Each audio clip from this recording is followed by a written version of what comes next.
Yo, selamat datang di Freaks Channel. Kali ini Mimin akan membahas 3 chapter terbaru TOG, yaitu pada chapter 89 sampai dengan chapter 91 season 3. Oke, langsung saja. Poin pertama pada chapter 89, Bam ditumbangkan. Yap, di sini setelah pada chapter sebelumnya Bam meluncurkan serangan pamungkasnya pada White, ternyata serangan tersebut bahkan tidak menggores White sedikit pun. Walaupun kali ini White berkata kalau serangan Bam satu ini sangat menyakitkan. Dan tidak hanya itu, pedang White pun juga ikut hancur karena menahan serangan tersebut. Tapi berhubung pedang White ini terbuat dari energi miliknya, di sini White pun kembali menciptakan pedang lainnya yang bahkan menurut White, pedang yang akan ia keluarkan kali ini sangat jarang ia pakai karena mengonsumsi cukup banyak energi. Tapi di saat yang sama, pedang ini juga adalah penghormatan untuk musuhnya. Selanjutnya, tak pakai lama, White pun langsung menarik pedang tersebut dan menebas tubuh Bam, yang di saat itu juga Bam langsung terjatuh. Bahkan tak membiarkan Bam untuk bernafas sedikit pun, White langsung menyerang Bam kembali dan kali ini Bam pun benar-benar dibuat tumbang. Berikutnya poin kedua, di sisi lain Hawkney dan kawan-kawan yang berada di ruang kendali sudah menyadari kalau White malah menyerang Bam. Hawkney dan Rak berusaha untuk mencari item yang dapat membantu Bam, tapi berhubung mereka hanya memiliki banyak koin segitiga, Hawkney pun tak dapat menemukan item yang berguna. Masalah tidak berhenti sampai di situ, karena sebelumnya Rak sempat menyerang si kepiting. Hal tersebut ternyata melanggar salah satu aturan permainan yang menyebabkan si kepiting pun dapat balik menyerang mereka. Dan ya, adegan pun diakhiri dengan serangan si kepiting yang mengarah tepat pada Hawkney dan kawan-kawan. Oke, selanjutnya poin ketiga, Yama yang sesungguhnya. Di sini adegan menyorot kembali pada Yama dan Doom. Mereka hanya perlu menunggu satu giliran saja untuk kembali menuju Yesracha. Tapi tiba-tiba Yama menyarankan Doom beristirahat hingga giliran terakhir untuk memulihkan diri mereka. Mendengar hal tersebut keluar dari Yama, Doom pun sempat mengira kalau Yama masih ketakutan. Namun melihat Yama yang begitu tenang, kemudian Doom pun bergumam kalau kali ini mereka punya kesempatan untuk mengalahkan Yesracha karena Yama yang sesungguhnya telah kembali, seseorang yang bisa tidur nyenyak di hadapan musuhnya. Untuk perkataan Doom di sini menurut Mimin cukup menarik ya. Seperti yang kalian tahu, di awal-awal kemunculannya Yama ini benar-benar OP parah. Bahkan ketika ia dikudeta pun, Yama masih tertidur pulas. Sampai akhirnya ia bangun, Yama langsung dapat mengendalikan situasi dengan tenang. Tapi sejak ia bertemu dengan Yesracha dan banyak ras anjing yang tewas, Yama mulai kehilangan ketenangannya tersebut. Dan alih-alih menjadi kuat, Yama malah terlihat ceroboh dan lemah ketika akhirnya ia berhadapan dengan Yesracha. Tapi kali ini seperti yang kalian lihat, Yama yang selalu kalem dan buas telah kembali. Dan ya, akhirnya Doom pun setuju untuk beristirahat sampai giliran terakhir. Berikutnya poin keempat, kematian Arya. Di sini POV kembali lagi pada map milik Bam. Setelah Bam benar-benar ditumbangkan, White masih terus menendang Bam dan menyuruhnya untuk bangun. Sementara itu Arya yang masih ada di sana dan melihat hal tersebut dibuat cukup bimbang karena entah mengapa ia ingin menyelamatkan Bam. Tapi di sisi lain Arya sudah tak memiliki kekuatan distorsi waktunya lagi. Belum lagi yang ada di hadapannya kali ini adalah White, sangat beresiko untuk berbuat hal yang tidak perlu. Tapi tak lama akhirnya White pun kembali menaruh perhatiannya pada Arya. Di sana White langsung menyerang Arya dan menjatuhkannya. White pun kemudian bertanya kenapa Arya harus ragu untuk meninggalkan Bam. Padahal Arya hanya harus berpura-pura saja tidak mengenal Bam dan pergi meninggalkannya. Malah faktanya Arya ini awalnya mengincar Bam. Tapi kemudian White pun memaklumi hal tersebut karena kenyataannya orang-orang yang berada di sekitar Bam dengan alasan yang misterius memang selalu meresikokan diri mereka untuk Bam. Dan ya, di akhir Arya pun sempat membalas perkataan White tersebut. Namun White langsung menebas lehernya. Dan chapter pun berakhir dengan darah Arya yang menciprat pada tubuh Bam, seakan-akan menandakan sesuatu. Oke, berikutnya kita masuk pada chapter 90. Poin pertama, Kun dan Nanatona. Jadi chapter kali ini dibuka dengan Kun berhasil mendapatkan tikus yang ia buru. Namun ternyata semua gerak-gerik Kun tersebut sedari awal sudah diawasi oleh Nanatona, yang tepat berada di atas lighthouse Kun berada. Nanatona sendiri adalah salah satu komandan divisi Squadron 5. Tapi walaupun ia komandan divisi, Nanatona bukanlah seorang high ranker. Tapi terlepas dari itu, di sana Nanatona langsung memasuki mode wild beast-nya. Di saat yang sama, Kun baru menyadari kalau ada seseorang di dekatnya. Namun Nanatona lebih dulu menembakkan serangannya pada Lighthouse Kun. Ya, sepertinya kita tidak perlu terlalu khawatir karena Kun pasti selalu memiliki 1000 cara untuk selamat. Selanjutnya poin kedua, kenangan Bam. Kali ini adegan menyorot kembali pada Bam yang sedang tergeletak. Di sini kita diperlihatkan sedikit kenangan Bam ketika bersama tim Wangnan dahulu, lebih tepatnya ketika bersama Akraptor. Diperlihatkan Bam yang tidak bisa tidur, kemudian tak sengaja bertemu dengan Akraptor di luar ruangan. Di sana mereka pun sedikit berbincang, khususnya Akraptor yang menceritakan kalau ia memiliki seorang anak yang terpisah darinya. Lalu kemudian Akraptor pun juga berkata kalau ia tidak menyesal telah bertemu dengan Bam, walaupun dengan segala resiko yang ada. Secara Bam ini adalah salah satu antek-antek Fu, juga seorang irregular. Dan sebaliknya Akraptor pun juga berharap kalau Bam tidak menyesal telah bertemu dengannya. Ya, menurut Mimin sih adegan flashback ini tidak lebih hanya dalam rangka untuk meningkatkan dan menjelaskan hubungan juga perasaan yang dimiliki Bam dengan anggota tim Wangnan dahulu, khususnya dengan Prince dan Akraptor. Tapi sebelum lanjut, di sini Mimin akan sedikit membahas tentang siapakah anak Akraptor ini. Pertama, pada adegan kilas balik ini, Akraptor juga mengatakan kalau ia memberikan sebelah antingnya pada anaknya itu. Dan kalau kalian lupa, anak Akraptor ini bisa dibilang merupakan anggota keluarga agung, karena disebutkan Akraptor menikah dengan seseorang dari keluarga agung. Namun tak diketahui dari keluarga yang mana. Tapi terkait dengan anting yang dipakai Akraptor ini, pada akhir arc kandang Yama diperlihatkan kalau ada seorang wanita berambut putih memakai anting dengan pola yang sama seperti milik Akraptor bersama dengan timnya Rahel. Walaupun tidak diperlihatkan wajahnya seperti apa, namun sudah jelas kalau itu adalah anak Akraptor yang terpisah darinya. Namun yang jadi pertanyaan di sini, mengapa ia bisa berada di timnya Rahel? Dan lalu dengan rambutnya yang berwarna putih, apakah ia berasal dari keluarga Ari? Ya, untuk 2 poin tersebut berhubung wajahnya saja belum diperlihatkan, jadi sepertinya kita harus menunggu lebih lama lagi untuk melihat kebenarannya.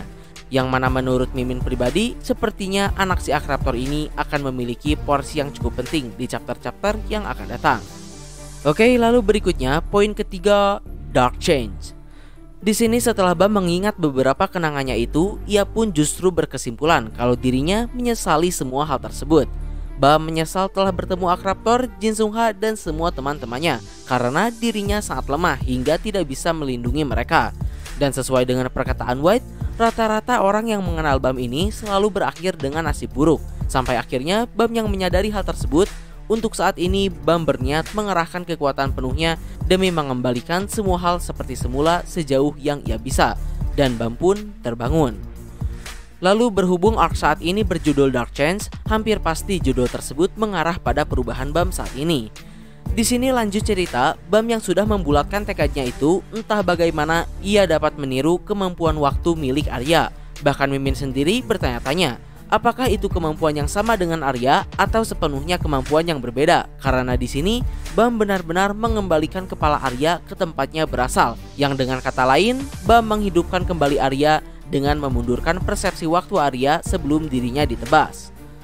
Lalu tidak hanya itu, di saat yang sama Bam pun juga mengaktifkan kembali jarumnya. Namun kali ini sepertinya dengan kekuatan penuh, karena terlihat jarum tersebut memiliki energi yang jauh lebih besar dari sebelumnya.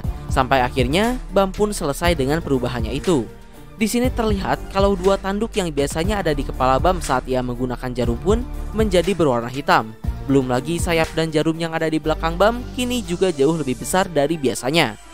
Di sisi lain melihat perubahan tersebut, kali ini White pun menyerang Bam dengan serangan yang cukup serius. Namun gilanya, dengan sedikit ayunan dari lengan Bam saja, serangan tersebut langsung lenyap.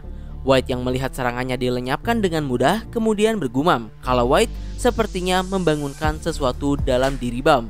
Dan ya, chapter pun diakhiri dengan Bam yang mengeluarkan teknik Shinshu Loop-nya, namun tentu kali ini dengan kualitas yang berbeda. Pertama sebelum lanjut, Mimin akan sedikit membahas tentang perubahan Bam terlebih dahulu.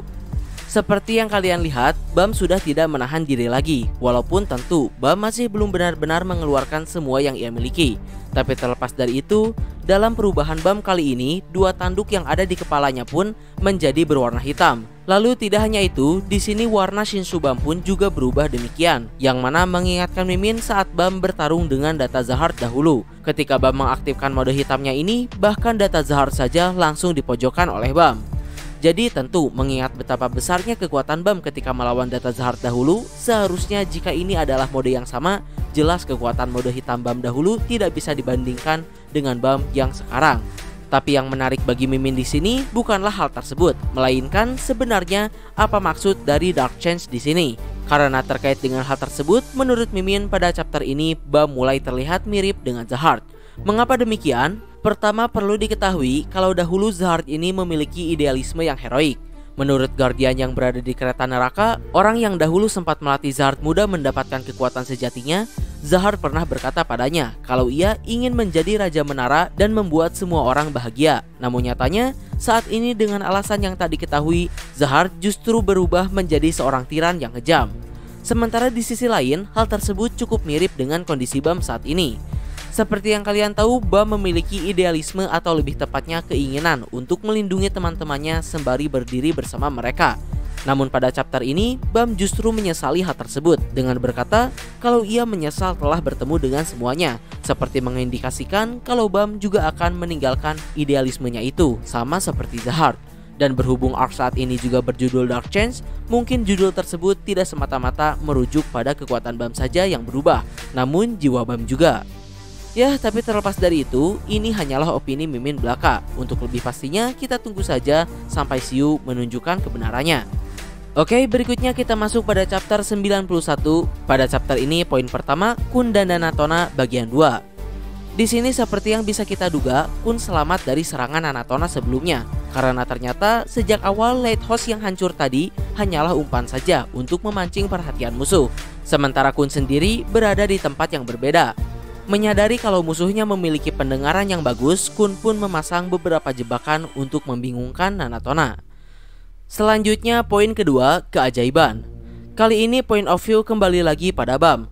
Di sini White masih bertanya-tanya bagaimana mungkin BAM bisa menghidupkan kembali Arya, karena hal tersebut benar-benar tidak masuk akal. Namun tak lama White pun memiliki asumsinya sendiri terkait hal itu.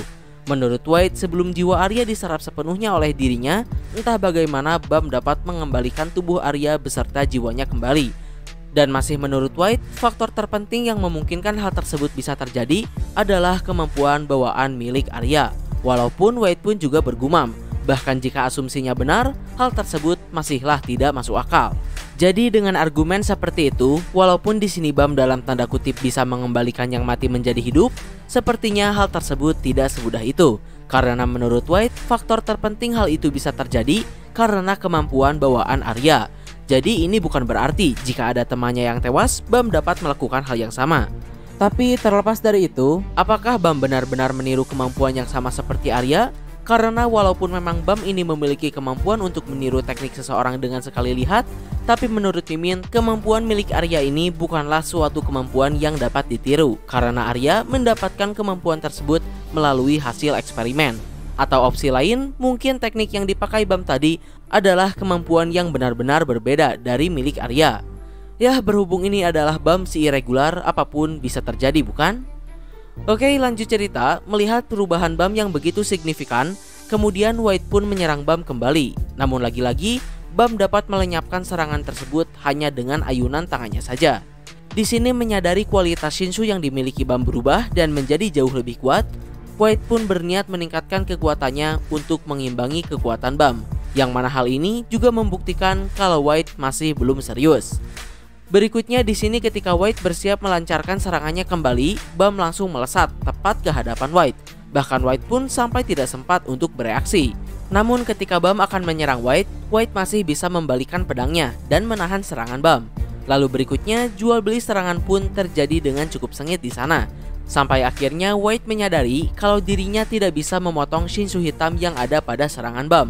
Bahkan menurut White, Shinshu hitam tersebut membuat pedangnya menjadi tumpul dan perlahan menghancurkannya.